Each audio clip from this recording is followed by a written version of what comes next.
त्रिस्तरीय पंचायत चुनाव को लेकर उच्च न्यायालय नैनीताल में हुई सुनवाई के बाद सोमवार को प्रतीक चिन्हों का आवंटन किया गया।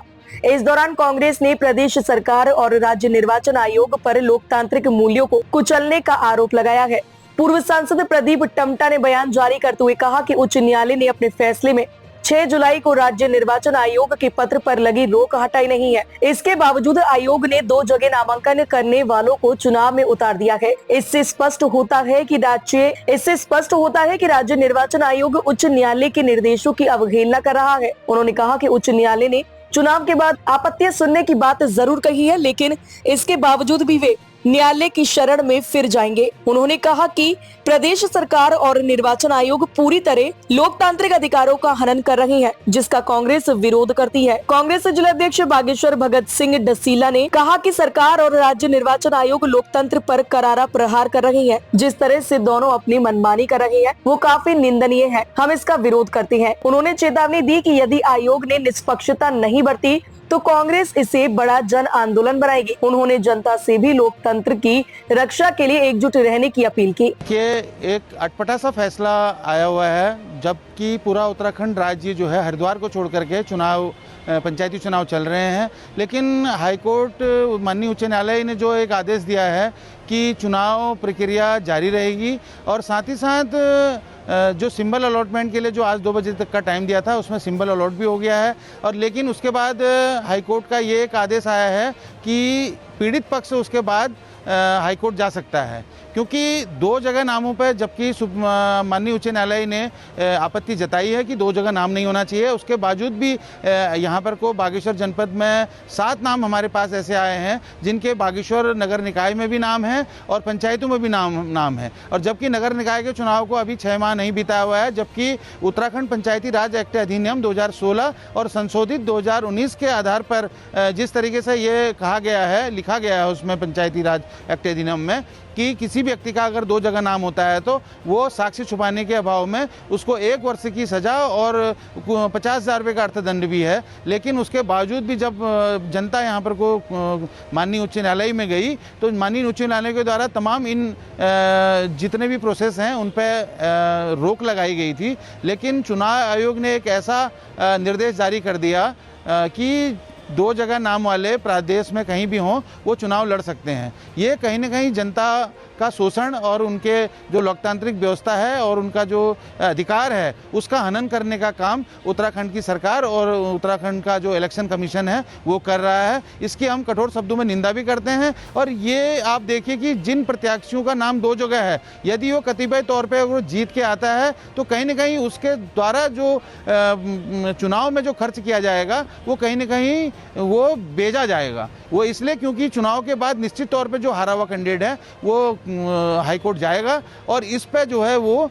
पिटीशन दायर करेगा और कहीं ना कहीं इस पर रोक लगेगी और ये चुनाव निरस्त होगा और उसी सीट पर दोबारा पुनः मतदान होगा और पुनः चुनाव इस पर होगा। इसलिए कहीं ना कहीं आर्थिक रूप से और का तो नुकसान होगा ही होगा और जनता का जो संवैधानिक अधिकार है, जो लोकतंत्र की जो व्यवस्था है उस पर भी सवाल और उस पर भी कुठाराघात उठने का काम होगा। राज्य में निर्वाचन आयोग ने चुनाव की गति को आगे बढ़ा दिया है। 2 बजे तक चुनाव सिंबलों को, पंचायती संस्थाओं को लड़ने वाले उम्मीदवारों को 2 बजे बाद सिंबल देने की बात हुई थी। अब उस प्रक्रिया को जारी कर दें। हाई कोर्ट से वैसे निर्वाचन आयोग को कोई राहत नहीं मिली। हाई कोर्ट ने साफ आज भी कहा है कि आप उत्तराखंड पंचायती अधिनियम के अनुरूप राज्य के अंदर चुनाव करवाइए।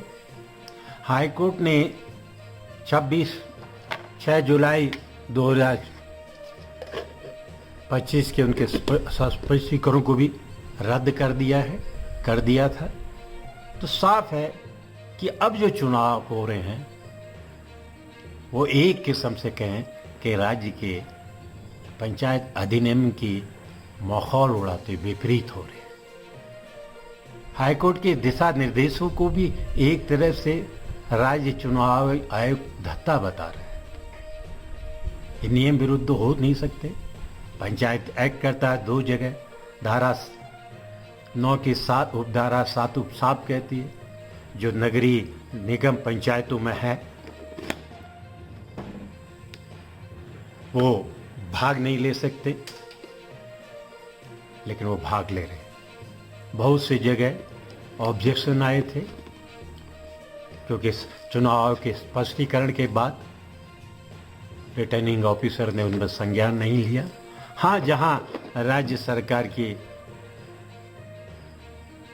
भावना थी किनको आगे बढ़ाएं, किनको जिताना है, किनको हराना है, वहाँ उन्होंने राज्य सरकार के ही निर्देशों को पालन किया। वो चुनाव आयोग क्यों राज्य के हाथों की, जबकि एक वैधानिक संस्था थी, क्यों नाच रहा, हमारी समझ से परे है। लेकिन सवाल यही है, जो लोग आज इस नियम विरुद्ध चुनाव में भाग भी ले रहे हैं उनके ऊपर तलवार साफ लटकी है।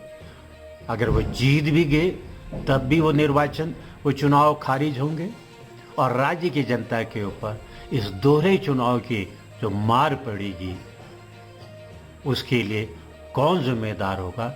चुनाव आयोग के अलावा और इस सरकार के अलावा कोई दूसरा हो नहीं सकता।